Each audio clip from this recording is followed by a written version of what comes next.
Hello, thank you for that adorably nice introduction.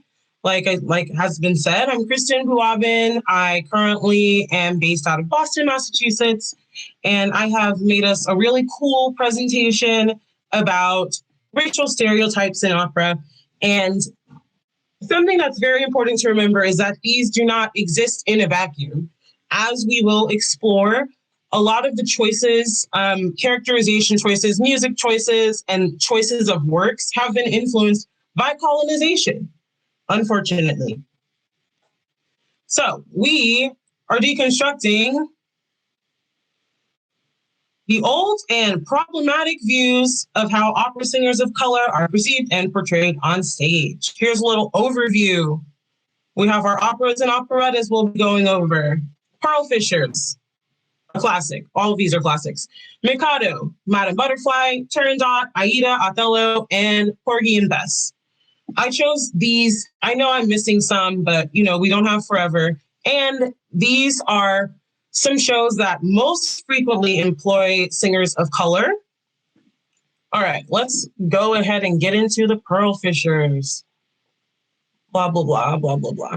Here's some cute little resources. Blackness in Opera is one of my favorite little books.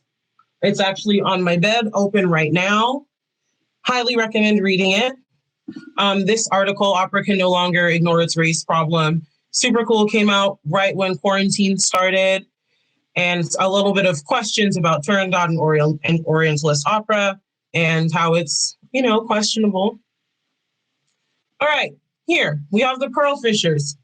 Vise, we know him. He wrote some of our favorite jams, Carmen, know it, love it.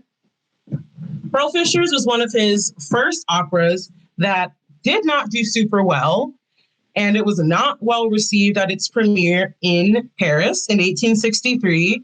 And it's probably because the opera doesn't really have a plot. So this opera is very, very popular because of its, there's like 2 or 3 pieces. There's the baritone and tenor duet, which is a jam, super good. I love it when they perform it with no shirt on, don't know why.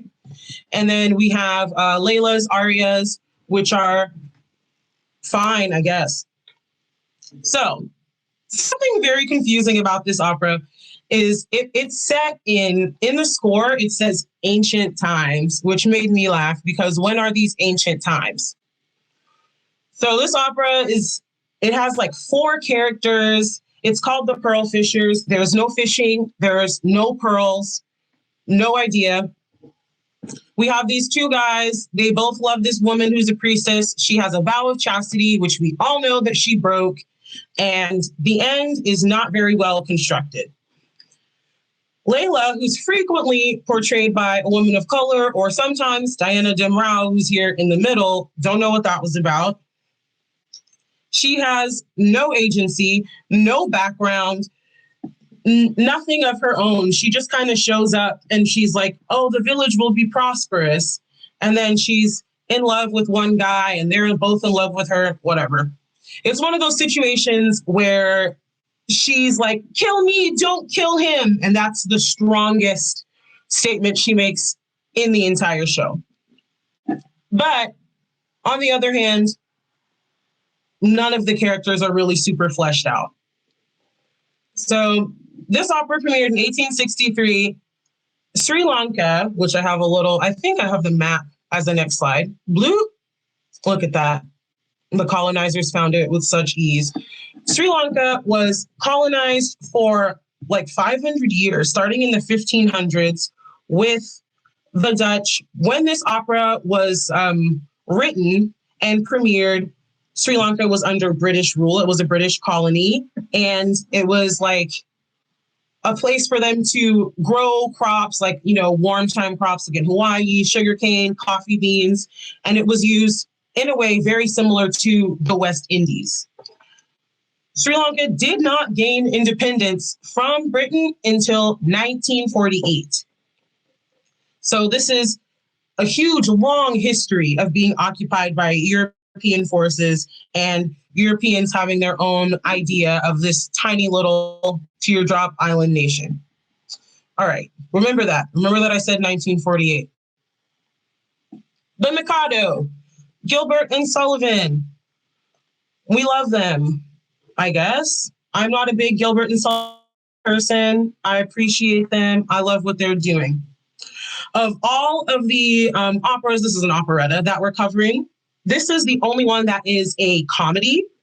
And because it's a comedy, it kind of like skirts around the real issues of like colonization and general racism and discrimination, because it was written to make fun of how prudish and uptight British people are.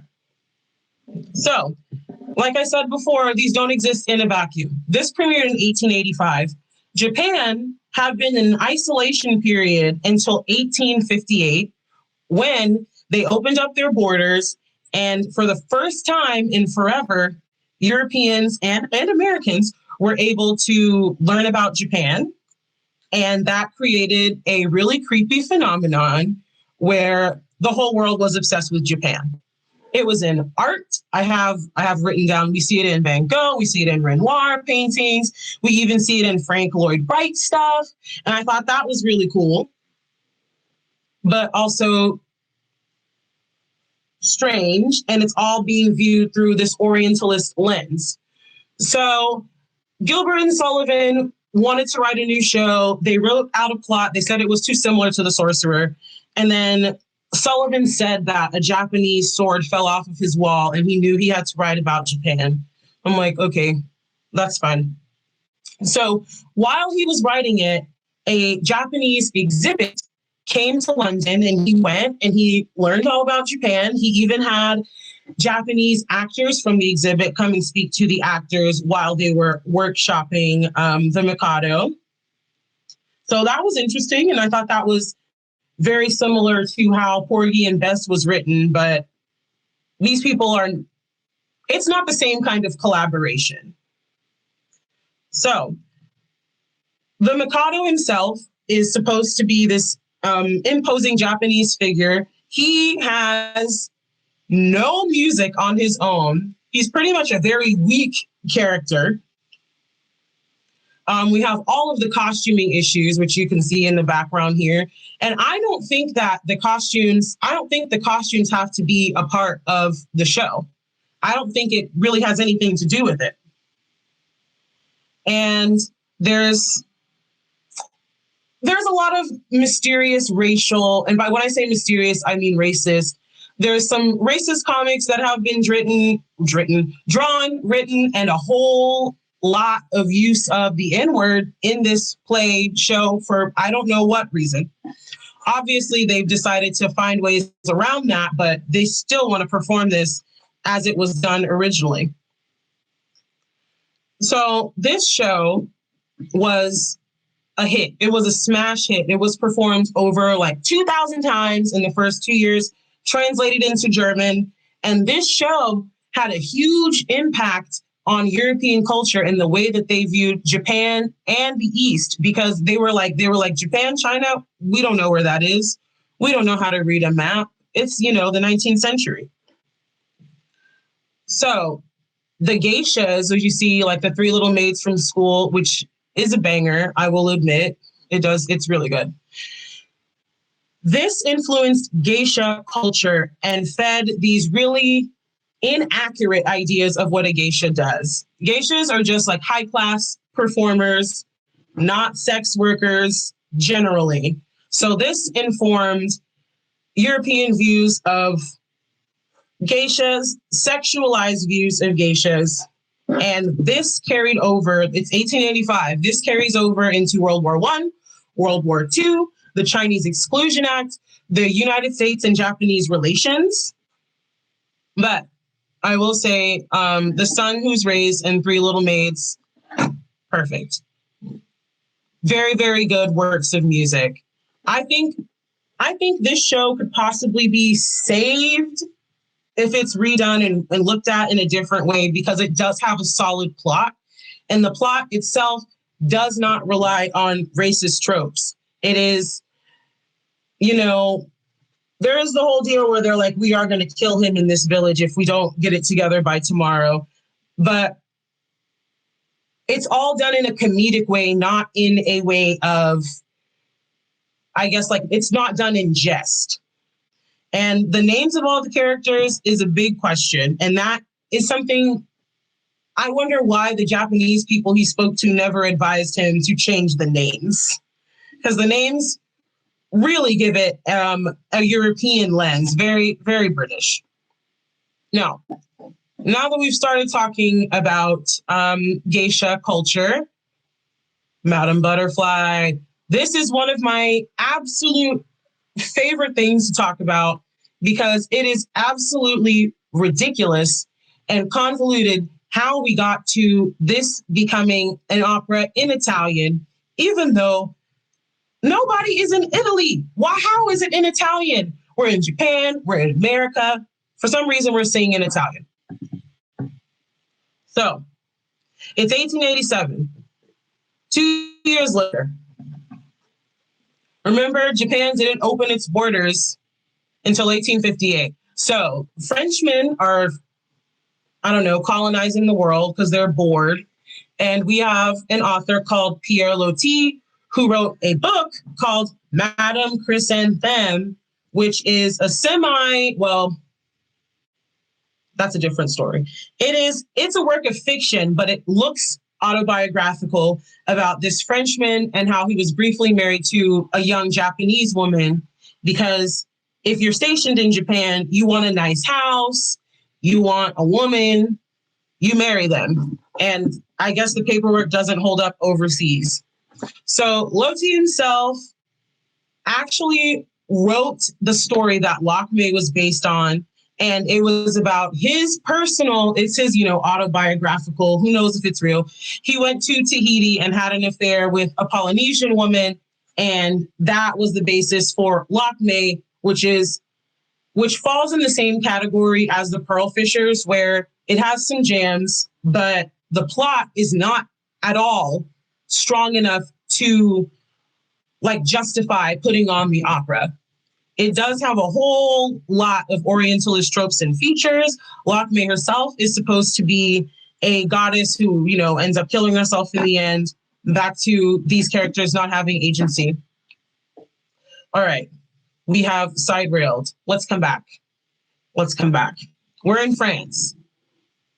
Madame Chrysanthème, a jam. We love it. We love the book. It was so good. It was translated into 20 different languages, and it became so popular, wildly popular in America, obviously in France, in England, in Italy. And this book actually informed the way people thought about Japanese women around the 1900s, around the turn of the century, which is right when Madame Butterfly, hit the scene. So some French dude wrote an opera called Madame Chrysanthème, which is very closely based on the book. It doesn't have the same kind of dramatic, suicidal ending that Madame Butterfly has. It's very like in Pocahontas, where John Smith is like, goodbye. And Pocahontas is also like, goodbye. And they know they'll never be together again. Very sanitized ending, super cute. So this random American dude wrote a book called Madame Butterfly, which was based on stories his sister told him while she was a missionary in Japan. I don't know how he got to this bizarre story from that, but he got together with this dude named David Belasco, who's another American, and they wrote a play called Madame Butterfly, A Tragedy of Japan. It premiered in New York in 1900, and Puccini went to see it, and that's what he based Madame Butterfly on. So we've gone all the way around the world. First we were in France, and now we're in America, and we're going back to Italy, and nobody Japanese has been involved in this entire thing. They didn't talk to a Japanese person. They didn't ask anyone. This is all strictly through the lens of white, European, colonial, weird dudes. Why is Pierre Loti writing all of these books about going to foreign countries and having sexual relationships with these foreign women? It's because he's creepy. That's what I believe. And since no one can respond to me, I'm going to pretend you all agree. So, Madame Butterfly premieres in 1904. It did horribly. I don't know why. I was not there. He rewrote it 5 times. It was one of the first operas to be shown with English translations, which I don't know how they were watching it before. I'll give you a little rundown of the plot, which is also the plot of the play. And that is 15-year-old girl. She's a geisha, allegedly. She is not a geisha because she would have money if she was a geisha. She's poor. She's living a sad life. This random white man is like, I'll marry you. She believes it's true love at first sight. You know, they sing their love duet. She has a baby. He goes to America, comes back with his mysterious white wife who also has very little agency in the whole show. We're not talking about her today. So everything that Butterfly does in the show is based around her love for this man. Even her music is, Pinkerton's music is much more Western, kind of Americanized. I don't know why he decided to write about America. Why couldn't the guy be from Italy? That would have made more sense. But Butterfly's music is a mixture of like Western and Eastern themes, and that shows like her longing for whatever, but it's not even clear what she wants. Like, she wants her husband to come back and live with her in Japan forever. Does she want to go to America? What exactly did she do for 3 years? What does she like to do for fun? If she was a geisha, she would have had a trade. She would have played the shamisen, or she would have played something or sang. She has absolutely, the character is not fully three-dimensional. So this kind of character went on to inspire Miss Saigon, which is the exact same thing, but, you know, a musical, which premiered in 1989. So this is almost 100 years of the same kind of ideas and viewpoints of Eastern Asian women. And the same idea of a woman who's Asian, who is completely submissive and loves the idea of Western culture and will do anything to be with a white man, even sacrifice herself, is seen literally in Mean Girls, where the only 2 Asian girls in the school are having an illicit relationship with their professor. That is almost the exact same thing as Madame Butterfly. These are women that do not have agency. They are children, and they are being shown as being hypersexual when they do not have the choice. And also The King and I, which is very bad. That was a very bad choice. And Yellow Peril in general. So I'm going to go to the next slide, I think. No, I'm going to skip that slide. We're going to talk about the Yellow Peril and Chinese immigration and U.S.-Chinese relations. So in the 1850s, there was a massive immigration of Chinese immigrants to America to work on the railroads or something. America was like mostly rural. And of course, the white people got very scared. And there was this idea of Yellow Peril, where they accused Chinese women of spreading STIs. They accused Chinese immigrants of just being ridden with disease and being the reason that no one had jobs. Sounds very familiar, right? So in, what year was this? A few years before the Chinese Exclusion Act happened, the Page Act was passed, and that limited how many Chinese women could enter America, because there was this notion that Chinese women were coming to America to be sex workers, which is something we're still dealing with. And this is 101 million years ago. So they limited how many Chinese women could enter America. And by the time the Chinese Exclusion Act was passed, it was 78 women for every 1,000 Chinese men. So this created a wild kind of instability for Chinese people. They would come to America, work, and then they would go back to China and get married and live their lives there, because there were miscegenation laws. Like, Asian people couldn't even get married to white people until the 40s. And East Asian people were denied citizenship in the 20s, which is like, ah, my brain is exploding. My brain has exploded. So we have the Chinese Exclusion Act, 1882 until 1943. And what happened in 1944? World War II. This is now a U.S. history class. I'm sorry. All right. Now we're going back to, well, that's a totally different story. Don't look at this slide yet. Look away. Forget everything you saw. All right. Turandot, which is extremely long, and I do not know why it's so long. I actually went to see, I saw Turandot for the first time. I was with Joanna, who's in this chat. And when it was over, we were like, was that not extremely racist? Because it was. We saw it in Dallas at, they do the simulcast in the Cowboys Stadium. And I remember specifically seeing 2 Asian people on stage. Everybody else was white. One of the guys was Ping Pang or Pong, which is a totally, we're going to talk about that later. And then somebody else was in the chorus. And that was it. All right, here's Turandot. Here's some white woman singing this role. I don't know who it is, but she could be any of them at this point. Turandot, also written from a very limited viewpoint. You know, he did his best. Puccini did his absolute best. He listened to music boxes. He wrote in themes that were actually, you know, Chinese melodies, but still he couldn't get on a plane and fly to China. So the story is already kind of weak because it's a Persian story, but he decided it was going to be set in China, which the United States has, you know, no relationship with. They're like, please don't come here. Please don't talk to us. And I think that the real obsession with this show is because Puccini died while he was composing it.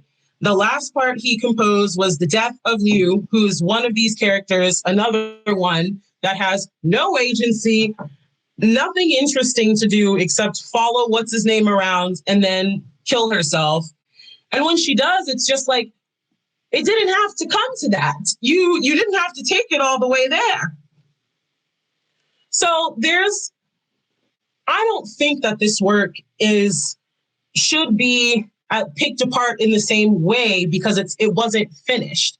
It said that he was not happy with the death of Liu and he did not write the ending that was given, but he did write Turandot to be this insanely stereotypical one-dimensional character who falls into the category of the dragon lady, except she's like not. I don't know why she can't be sexy and scary at the same time, but she just has a lot of riddles. She's mysterious. She hates foreigners. She's threatening and she's super smart. That's Turandot. And that's it. That's all she's given. And then Liu is just like Cho-Cho-san and Layla, where if you like look at the original score, it's like Turandot, a princess, Liu, a slave girl. I'm like, no, not a slave girl. That's not a job. That's not a title. What else does she do with her fun time aside from just follow this man around, I guess? So unfortunately, Liu is a character that women of color kind of get funneled into playing. And I think it's because we have this, we're going to talk about this with AIDA, this idea that women of color's characters cannot be happy and perky and not tragic in the same way like Susanna or who else? I don't know. I don't get to play any roles where I get to be happy, so it's hard for me to remember. But like AIDA is such a tragic role, and so is Madame Butterfly. And we don't know what happened to Turandot. We have no idea. So Turandot comes out. China hates it, of course. I'm not China. I barely liked it.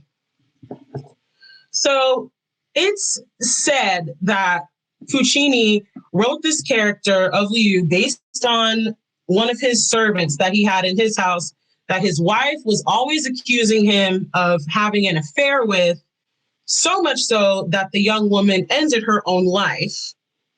So there's also that. In my notes, I wrote, man loves a suffering heroine because he does.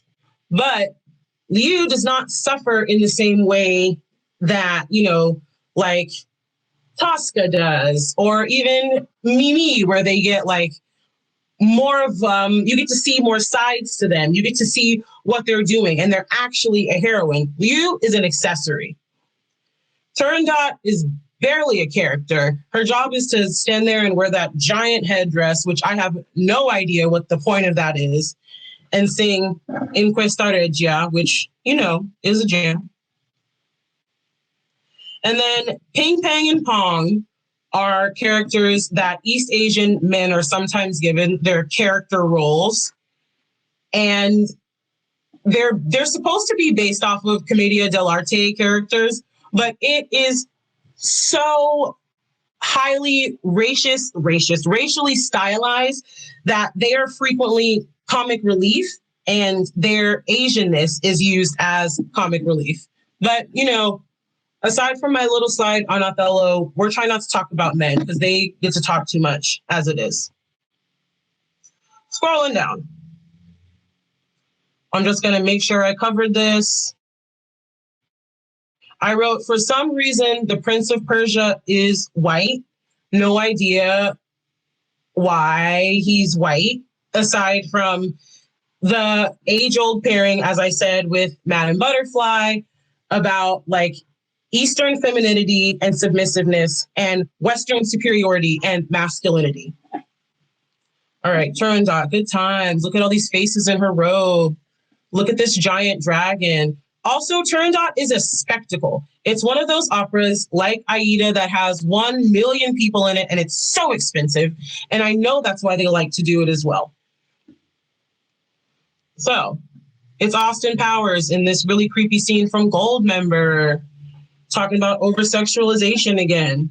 So remember, when Turandot premiered, Chinese women were not allowed into America. So there's no like, oh, this is a stereotype, or, oh, this is not real. This actually like tricked people into believing this is the way that Asian people were supposed to behave.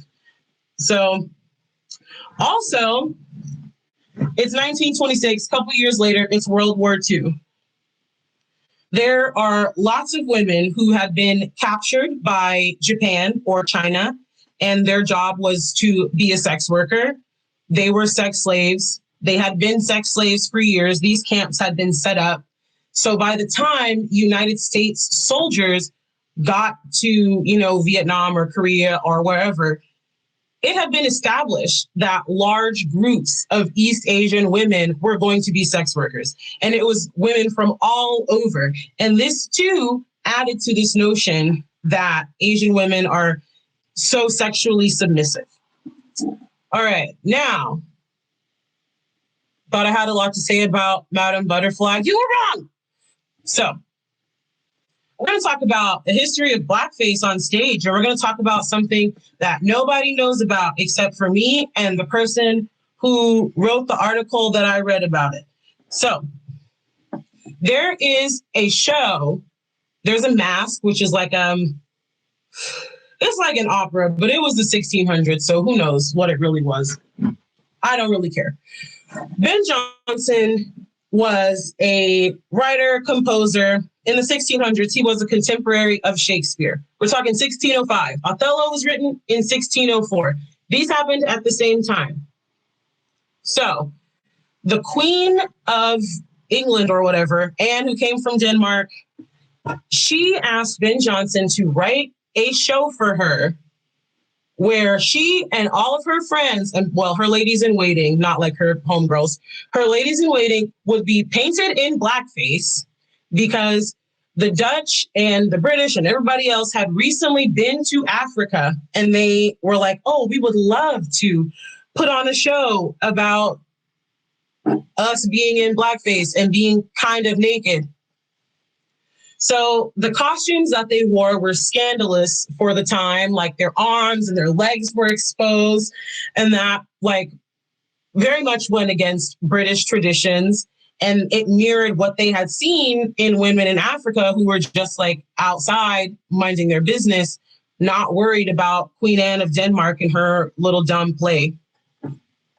So Queen Anne, the plot of this thing is Queen Anne and her friends are daughters of the River Niger, who's also going to be in blackface because continuity.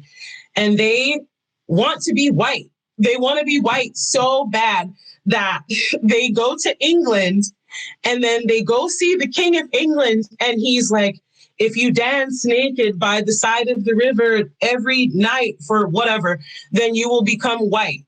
So that is how blackness and blackface is introduced to high court in England in 1605, which is very mysterious and very sad. So this was not well received by the public. They did not like it, but they did not like it because the women were physically exposed and their feelings were hurt.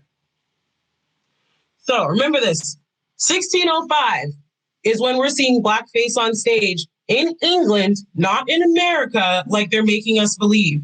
This happens at the exact same time as Othello. And this is a work where, you know, women weren't really allowed to sing a lot on stage, but this is kind of as close to an opera in England as we were going to get in the 1600s. Now, Aida, look at Leontine, jaw so open, wig just settled perfectly. This dude, he's the king of Egypt. That's generally the only role they let African people or Black people play. Then we have Anna Netrebko looking foolish. And then this mezzo whose name I forgot, also looking foolish. This is when the Met was like, please do not be in blackface, Anna Netrebko. And she was like, what? She was like, I do what I want. And she said, of course I'm in blackface and black body for Verdi's best opera. I was like, girl, why did you have to do this? So AIDA is included here for obvious reasons. It's one of the world's most beloved and frequently performed operas. You know, it's good, I guess. It was commissioned by the Sultan of Egypt, who was a white man. This is white man to white man communication. He called Verdi and he was like, I too am white. I would love to see something about the people that we are conquering in Ethiopia. So at the time, Egypt and Ethiopia were at war. This is propaganda. It's 1871. You know what's happening in America in 1871? Reconstruction.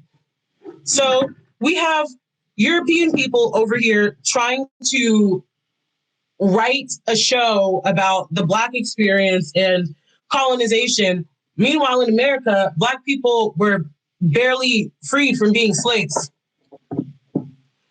So AIDA is a tricky one because AIDA and Othello both fall into the same category of the characters being really complex and very smart and being the stars of their show, despite the fact that they're Black. Their Blackness is like, oh no, they're like, this is my character flaw. So because these are cool characters, white people want to play them. And because white people want to play them, we get people in blackface all the time. So this has a tradition, a like 100-year-old tradition at La Scala of being performed in the same wigs, in the same dress. And they're performing this work and they don't understand that it is justifying the horrific treatment and enslavement of Ethiopian people in, you know, the 1800s. And like I said about Turandot, AIDA is a spectacle. It's one of those shows, they're like, we have the pyramids in the back. We have all the statues. We have all the eyeliner. We love Egypt. This is amazing. So huge chorus, huge orchestration. And it is truly a fantastic experience. But what I would like to see is a little bit more Ethiopian influence in the music. I think it would be so cool if they added actual Ethiopian folk songs and Egyptian folk songs into the orchestration, because this, like, the music is really good. And I think about AIDA's music, and there are no like really African themes in it, just a theme of confusion. So AIDA is given, she's treated like a princess, or she gives the musical treatment of a princess, where she gets these beautiful lines, this beautiful recit, beautiful arias. It is not distinctly African, but it seems that she has so much power, and then at the end she just gives it away, and she's like, what if I just like went down into the mysterious dark room that you can't enter and I died there as well? Like, that's not main, those are not main character vibes. Those are Liu vibes. Those are Madame Butterfly vibes, where you're like, oh my God, the guy's dead. I too would like to die. I think it would have been so much more interesting if she, like Tosca, took, well, you know, Tosca killed herself, but she didn't have anywhere to go. If she took the matter into her own hands and sought out revenge for her father, or got revenge for her country, I think that would have been really cool, opposed to her singing, you know, Ritorna Vincitor, and then being like, what if I just die in the basement with my white man? So moving on from that to Othello. Look at this. He's in blackface and they feel no shame. Look, a black man playing Othello. How rare! Russell Thomas, please hire him. Everyone, please. So much like AIDA, Othello is given, I think he's the anti-hero of his story. He's given the heroic treatment with the music and the fanfare, and he's like a well-established man. He just married what's her name and then kills her, but we're not talking about her today. So he is kind of a tragic hero like Peter Grimes and Werther, where we're supposed to really empathize with them, and they're like eventual mental, emotional decline, you know. So think about this. We have Othello over here who smothered his white wife dramatically. And then next to him, we have Peter Grimes, who molested and then possibly killed that little boy.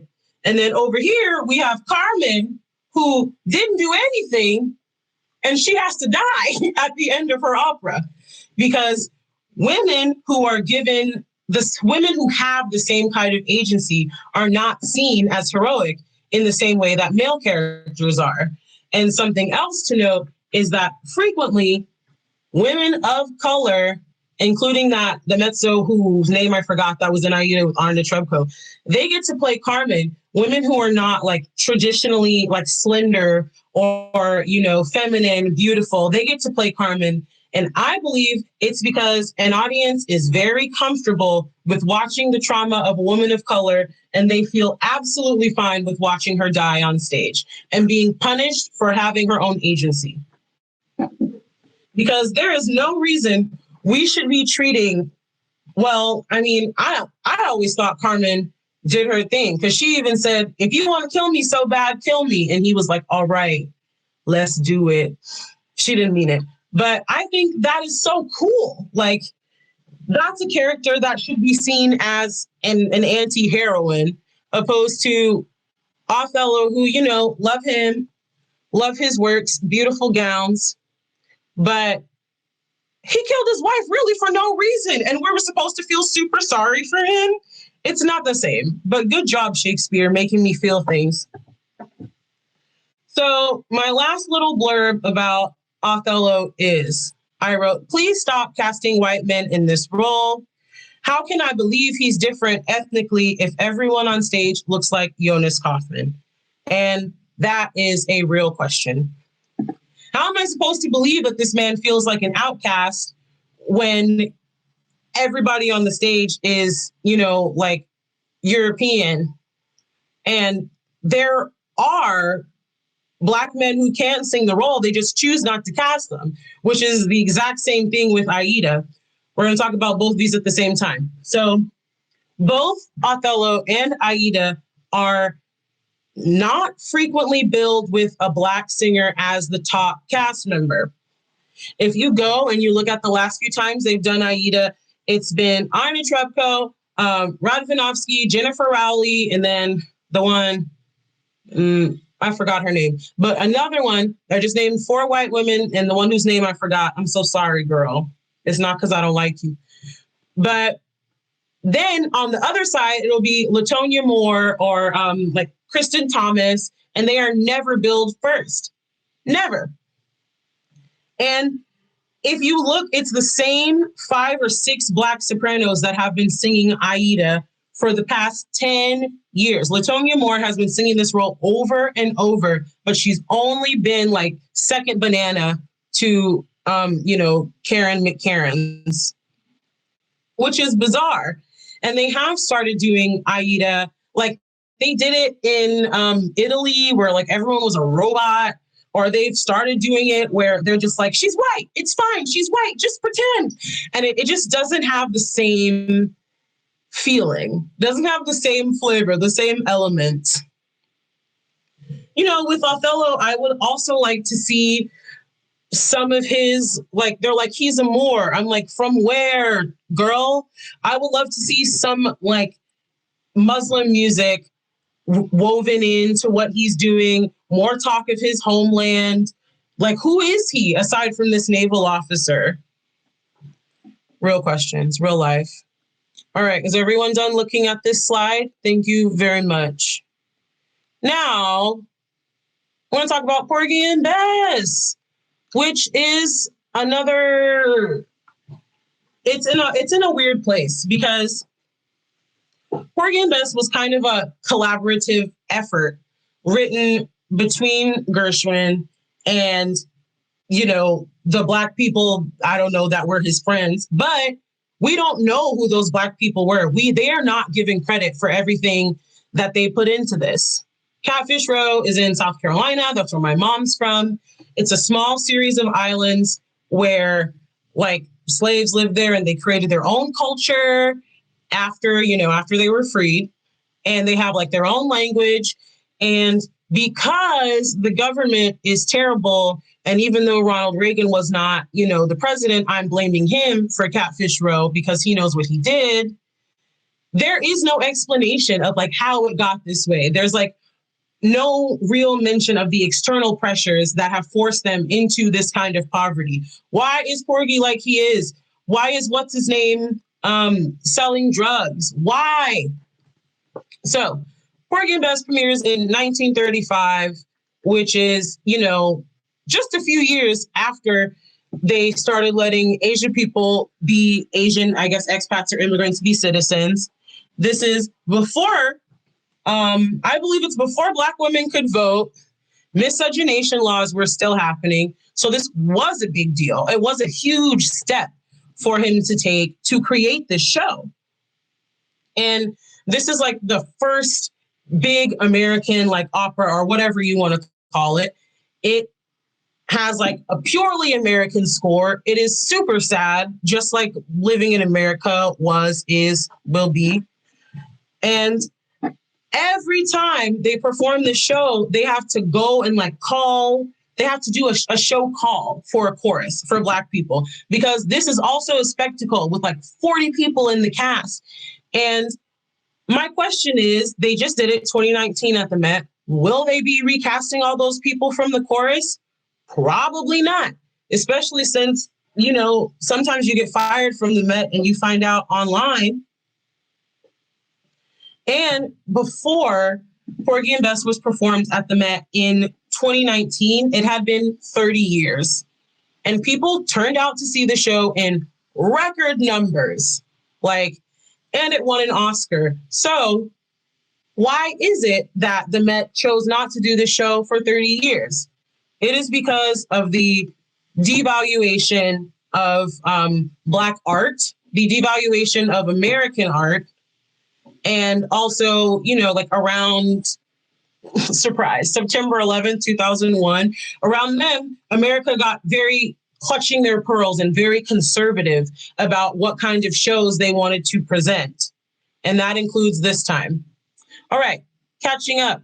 Let's go to questions. Okay. I was going to ask, maybe it's like slightly off topic, but if you just had any like recommendations for smaller companies or like, because it sounds like you know a ton about like operetta and things that I'm like really not familiar with. Or just if you're familiar with like composers that are doing good work, that are like writing in ways that are like informed and they like we need to hear more of them. I'd love to know this name. There is a slide on that. There's 2 slides on that. Oh, Great okay. question. Sorry, I'm jumping the gun. Yeah, you're just excited. Love it. But your question will be answered. But thank you. Question. When you were talking about the MIKADO and how I don't know the music very well or the show at all, but you were saying like in your opinion, it was a show that could be saved. And I was thinking about, you know, all these shows and like what is the saving point? Like there's a lot of different layers. Like racism and Orientalism in them. As you were saying, like none of that exists in a vacuum. And like if a plot can be saved, then there's the issue of like the music, what kind of like racism or Orientalism does that music convey in and of itself?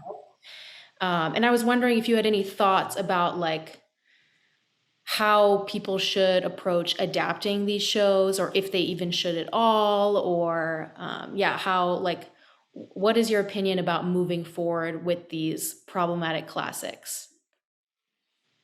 Our problematic classics, our problematic faves. Love it. I think that, and this is just me, Pacific Opera Project did a really cool Madame Butterfly a couple years ago that was like blended and it was like in Japanese and in English. And I thought that was really cool. And if we choose to do these shows again, you know, when we can breathe on each other, they should come back in a different way. And who's to say you can't just take like elements of one show and give it a new background? Like I love that they put like Japanese history and Japanese music back into Madame Butterfly.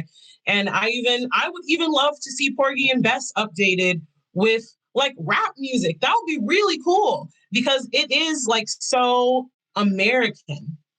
Within MIKADO, I think the plot does not heavily rely on racism and racist tropes. I think that what in it is racist could be taken out without it actually affecting the plot. Whereas if you like try to do that with Madame Butterfly, you would be left with nothing. Like it would be, because there's only like 4 characters in the whole show. But once you take away this 15-year-old sad little Japanese girl and this mysterious white rapist, there's no show left. Mm-hmm. Does that answer your question? Yeah, it does. And because I have a lot of feelings about Madame Butterfly. Like I'm pretty convinced that I will never, ever enjoy it. Like it'll never be okay for me. But then you hear about people doing really interesting adaptations, like Heartbeat Opera did one. Like, the adaptations that address the original show's racism and sort of like how it came to be. So yeah, I think that's like a really cool way to move forward. But anyway, I really enjoyed your presentation. I learned so much. Oh, thank you. About the Ben Jonson mask. I had no idea about that. Yeah. Crazy. I was just like, and you can even look at the music and I was like, what is this? Like, what am I looking at? I have like some quotes from it.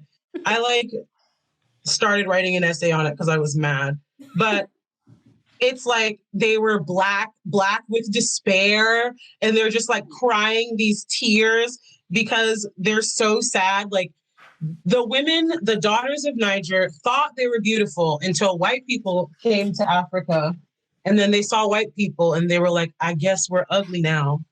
My cat just opened my door. Okay. I have a question, if I may.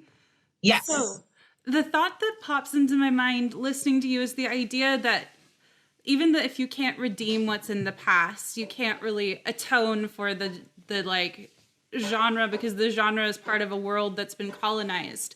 Like I was Yeah. thinking of reclamation, specifically while you were talking about Carmen and Othello and even Aida, and or your thought that like updating these pieces with rap and related music. And I was wondering if you could, like, what are some ways other musicians can help with this idea of reclamation? I feel like a lot of the perception of still performing these shows is like, oh, we'll do pre-show talks, we'll educate people as to why it's bad, instead of letting artists of color like reclaim and rewrite the story. Yeah, I think you're absolutely right about, like, frequently white people step in and there's this idea, like, it's kind of like, it's my mess, I need to clean it up. But like I was saying about Madame Butterfly, how we went like all around the world and no Japanese people were involved. If somebody had asked a Japanese person, is this okay at any point, they probably would have gotten an answer. And these shows would have a lot more nuance opposed to just like black and white racism that, they don't have. What if we saw like Madame has anybody read Memoirs of a Geisha? Like a Madame Butterfly that had those kinds of elements where it was like very open about the American occupation of Japan and the effects that it had on women. That would be really interesting, opposed to just this very like sanitized. Well, it's not even sanitized. It's just like half of it got erased. It's just one side. And unfortunately, it's scary to think that these like 5 white men told us what to believe about Japanese people. So I think something that definitely has to happen is we have to have more people of color behind the scenes. And that especially means in music rehearsals. Like, what is the point? Like, what's the reason you're going to have a white person there giving advice on the way that spirituals should be performed, or the way that all of the traditional Chinese folk songs in Turandot should be performed? Like, that's super short-sighted.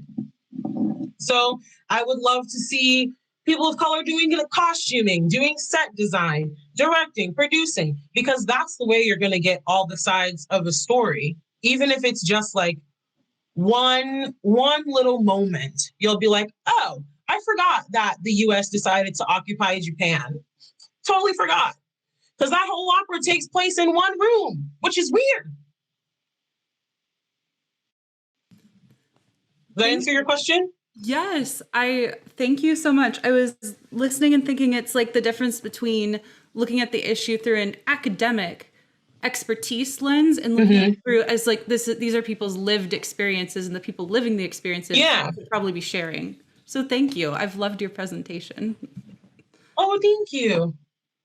All right. If we have any more questions, I have one more question, then I'm going to the next slide. I'm sorry, that sounded threatening. Any more? I guess I have a question. It's maybe not fully formed, but I know we're running out of time. So you mentioned the, like, I don't know if you were thinking about this one, but there has been a recent AIDA with a puppet that Sandra Radmanovsky was singing. And I would love to get your take on that. I think I know what you think about it, but I would love for you to talk about it a little bit. It's weird. It's just like the Madame Butterfly, where I don't know if everyone has seen this Met production. They've been doing it for like 15 years with the puppet child. Personally, I am unsettled by this child, but I feel like it's kind of like a last ditch effort to be like, oh, we really want her to sing this, but please don't call us racist. But it's like, why does it have to be a robot? How did we get here? Like, how is a robot gonna die because she can't breathe? And why is she the only thing that is a robot puppet, right? Why is she the only character that is the robot puppet? Why is not it was so weird. That was in Italy, and it got rescheduled because of COVID. Yeah, I was just like, I'm glad y'all took this one away, because I have no idea. It's not like there are no Black sopranos who can sing it, especially now because we're in COVID. Like the same 5 to 8 women they've been hiring for the last 10 years, they're available. But I will look into how frequently they cast Black women. My cat is like, I don't know what she's doing. She's just being bad. I don't know how frequently they cast Black women in AIDA overseas. I don't, because I don't know where to look. Okay. Awesome. Thank you. Next. You're welcome. Now we have contemporary works. Fire Shut Up in My Bones, which I think is coming to the Met. Super excited about this. Highway 1 USA. Love William Grant still. Love his works. Leroy Jenkins. This is something that was cool. There's really no good recordings of it, but it's based on some Langston Hughes stuff. Tom Tom. Shirley Du Bois. I was like, I didn't know you wrote an opera before you married your husband. Good for you. Florencia de las Amazonas. Oh no, sorry, but thank you. It's a Spanish language opera, and it was premiered in Houston in the 90s, which is super cool. The Golden Pavilion, which is a Japanese story based on like this Japanese fairy tale, which premiered in Berlin. It looks really cool. And then I have Silver River, which is actually being performed pretty recently. It's a chamber show thing. All right. That is the end. Thank you so much for your time and for letting me talk at you. I had fun. It was wonderful. Thank you. Sharing my knowledge. Could you remind us great. of You're welcome. all the books that you listed at the beginning? I'd love to have them in the chat here. Yeah. Sweet. Thank you so Boop, much. boop, boop, boop, boop. Boop, boop. Great. Blackness in Opera. That's the only one that's like a book. Mm-hmm. Yeah, But you that can one's like, amazing. it makes my brain hurt. Like I've been reading it over and over again for the past, like, I think since it came out in like 2015. And every time I'm like, I have to put this down. My head hurts. There's this really cool essay by this Black dude. I forget his name, but he was one of the first Black opera singers to sing Rodolfo.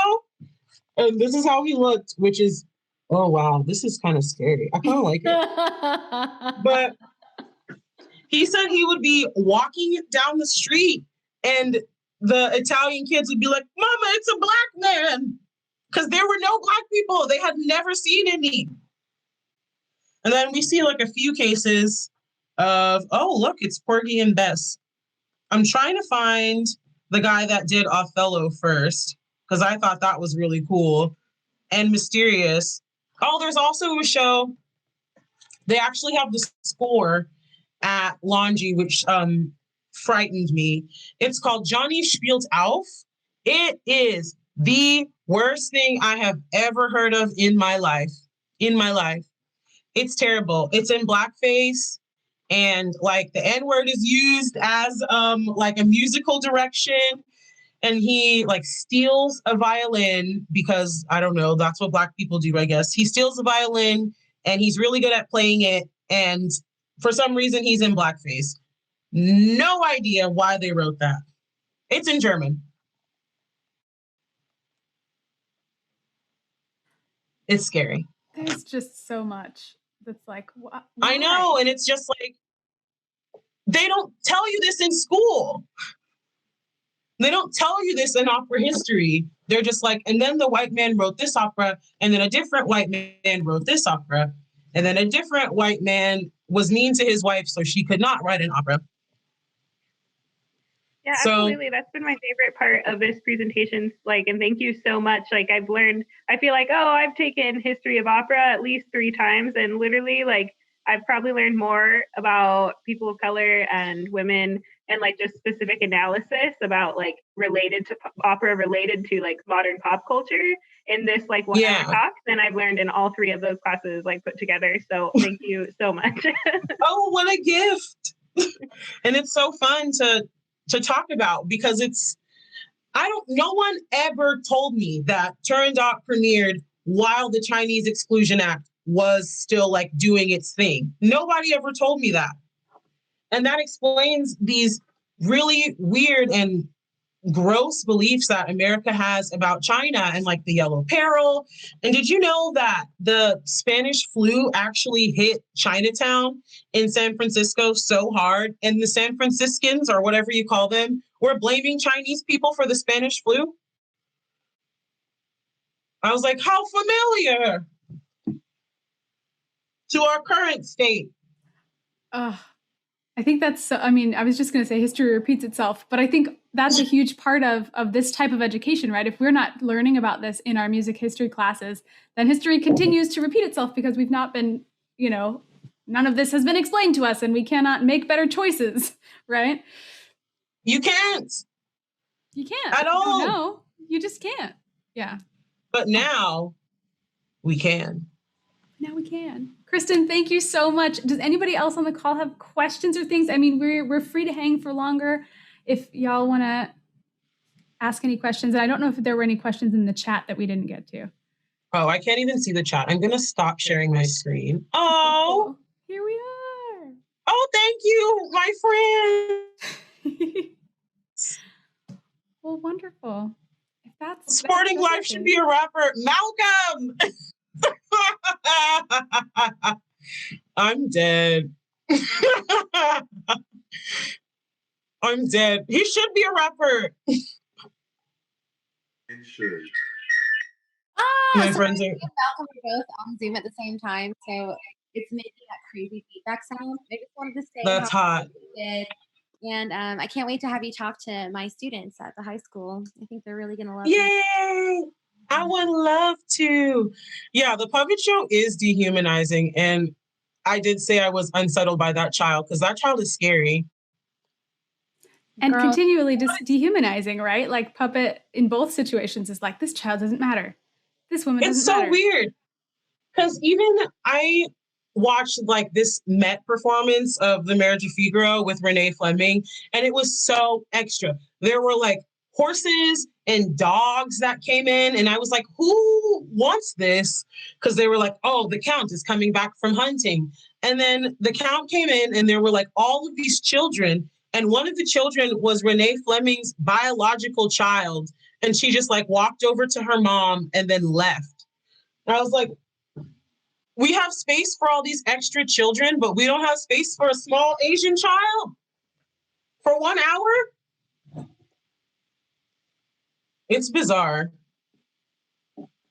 All right, my boss is yelling. My child. Cats do rule the world. It's true. And she makes an appearance. Athena, welcome to our discussion. Here. She's so mad. Mao? What a gift. LOL, we love you. All right, y'all. It's true. Thank you so much, Kristen. Thank you guys for coming. It was so fun. Great. Bye. Well, have a lovely evening, everyone. Thanks for joining us. See you next time. Thanks for hosting, Madeline. Yeah. Bye. So glad to do it. Bye. Bye. Thanks, Renegade Opera. Thanks, Kristen. Bye, y'all.